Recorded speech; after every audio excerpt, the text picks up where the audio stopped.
జగన్ ఎగదాళి చేసిన పవన్ కళ్యాణ్ ఇప్పుడు ఆయనకు రంకు మొగుడయ్యారు అని విమర్శించారు టీడీపీ నేత బుద్దా వెంకన్న. కేటీఆర్ కి జగన్ కి వచ్చిన మెజారిటీల్ని కలిపితే వచ్చినంత మెజారిటీని లోకేష్ సాధించారన్నారు. జగన్ రాజకీయాలకు స్వస్తి పలికి ఇక జైలుకే అంకితమవుతారన్నారు బుద్దా. మూడు పెళ్లిళ్ళు అన్నాడు. ఇవాళ నాలుగో పిల్లని నీకు రంకు మొగడే కూర్చున్నాడు పవన్ కళ్యాణ్ గారు. లోకేష్ బాబు గారిని చంద్రబాబు గారిని ఇద్దరిని ఫినిష్ చేయడానికి హైదరాబాద్లో కేటీఆర్ వెళ్ళి వాళ్ళ ఇంటికి వెళ్ళి జగన్మోహన్ రెడ్డి ఇంటికి వెళ్ళి కలిసి లోకేష్ మీద అవాకులు చవాకులు మాట్లాడి బయటకు వచ్చి అన్నను కలిశాను, అన్నను కలిస్తే తప్ప అన్నావు. తప్పే లేదు బాబు, అన్న దమ్ములు మీ ఇద్దరికి తప్పేం కాదు. నీ అన్న జగన్మోహన్ రెడ్డి తమ్ముడు కేటీఆర్ ఇద్దరు కలిస్తే వచ్చి గెలిచినటువంటి మెజార్టీ ఎంత ఉందో.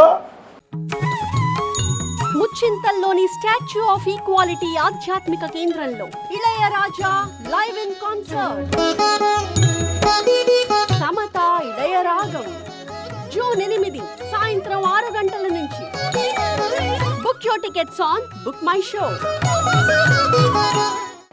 ఒక్క లోకేష్ బాబుకి అంత మెజార్టీ వచ్చింది. జగన్మోహన్ రెడ్డికి రాజకీయాలకి స్వస్తి. జగన్మోహన్ రెడ్డి జీవితం జైలు జీవితమే. కానీ జగన్మోహన్ రెడ్డి చేసిన అవినీతి అంతకంటే 100 రెట్లు ఎక్కువ, దాదాపు 42,000 కోట్ల రూపాయలు. కాబట్టికి జగన్మోహన్ రెడ్డి 3 జన్మలెత్తినా సరే తరగని శిక్ష పడిద్ది జగన్మోహన్ రెడ్డి.